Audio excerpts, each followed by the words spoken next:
존경하는 파주시민 여러분, 파주시의원 안소희입니다.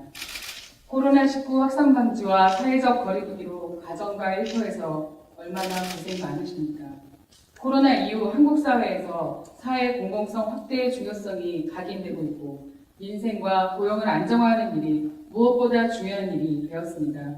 그저 믿지 않고 사회 공공성 확대와 민생, 고용으로 고통받는 여러분들 곁에 함께하겠습니다. 오늘 저는 1948년 해방 후 이승만 정권부터 박정희 군사독재 정권과 국정농단 박근혜 정권까지 대한민국의 국가 안보를 위태롭게 하는 각종의 행위를 처벌하기 위한 목적으로 제정되어 실제는 정권을 향한 학자와 정치, 비판 세력의 입에 재갈을 물려오고 정치 탄압의 수단으로 악용됐던 그래서 현재까지도 건재한 국가보안법의 피해 당사자로 이 자리에 신상 발언을 하고자 썼습니다.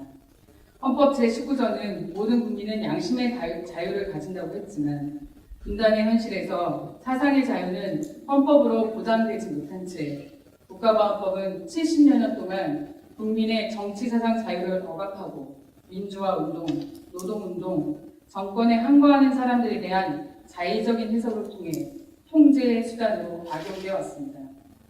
조작된 공안 사건과 공안 탄압으로 수많은 이들이 양심수로 죽어갔고 감옥에 갇혔으며 정치적 지위를 박탈당했습니다. 한평생 사회로부터 종북과 빨갱이라는 낙인으로 배제와 불이익을 받아왔습니다. 오늘날도 국가폭력의 피해자는 양산되고 있습니다. 한국 사회의 국가보안법에 대해서 국제사면위원회와 유엔인권위원회는 1999년부터 점진적 폐지를 권고하였고 노무현 대통령이 2004년 국가보안법 폐지를 주장하였습니다. 2015년 10월 유엔 자유인권위원회에서는 국가보안법의 제7조 천양 공무죄에 근거한 기소가 계속되고 있음에 우려를 표하며 해당 조항의 폐지를 권고해왔습니다.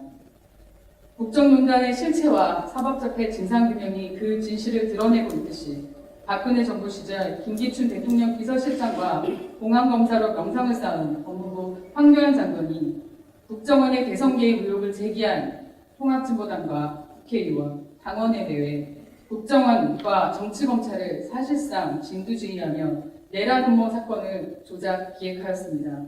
박근혜 정권의 위기를 국면 전환하기 위해 만들어진 조작 사건임이 밝혀지고 있습니다.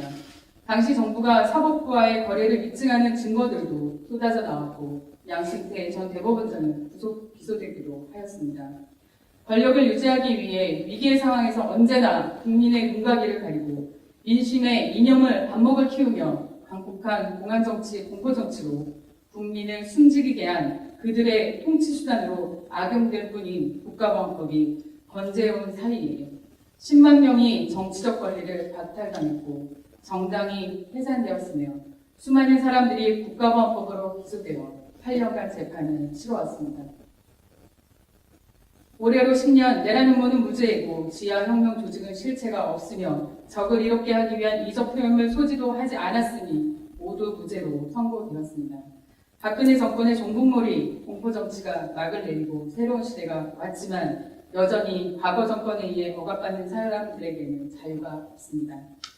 이제 제게 들씌워진 혐의는 정당의 행사에서 민중가요를 재창하였다는 것입니다.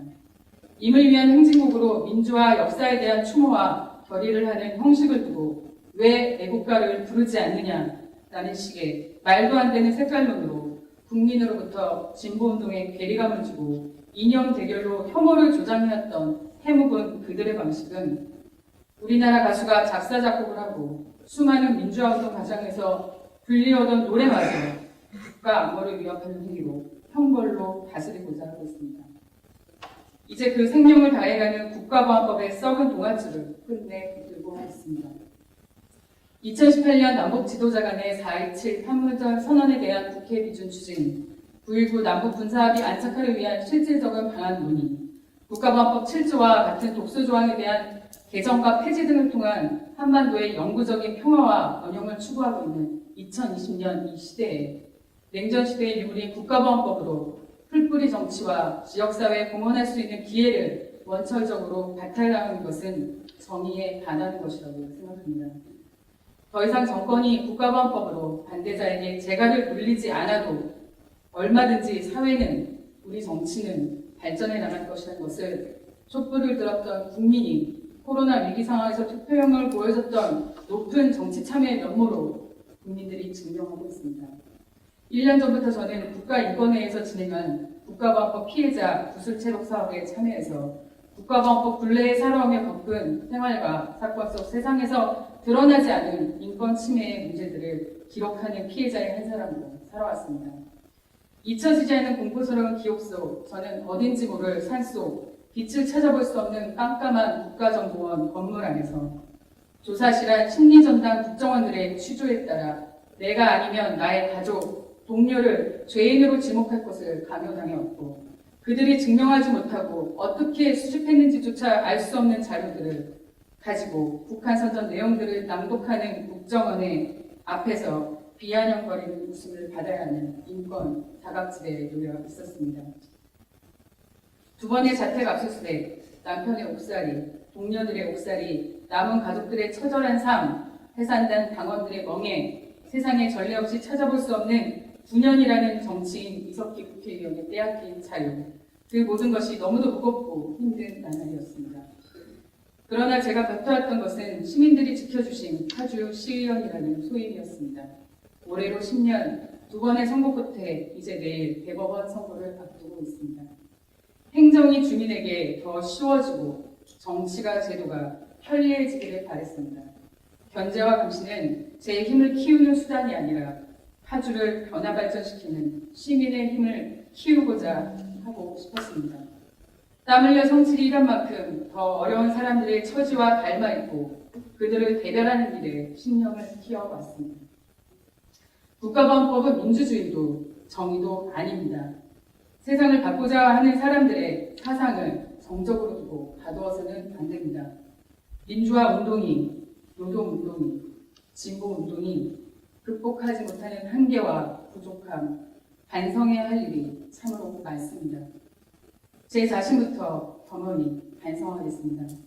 그러나 정의로운 나라로 가는 이 시대에 더 이상 국가보안법은 과거 수구냉전 시대의 귀향길로 사라져야 합니다. 끝으로 국가보안법에 대한 입장의 차이가 있고 제가 어떤 혐의로 기소돼서 재판을 받고 있는 경위를 알지 못하시지만 파주 지역에서 그리고 지역사회에서 일해온 한 사람으로 의원직이 상실되지 않고 그 책임을 다할 수 있도록 대법원에 선고기일 연기 요청을 해주셨던 윤우덕 국회의원님, 박정 국회의원님, 그리고 최종환 파주시장님과 손배찬 의장님을 비롯한 동료 의원 여러분, 진심으로 감사드립니다.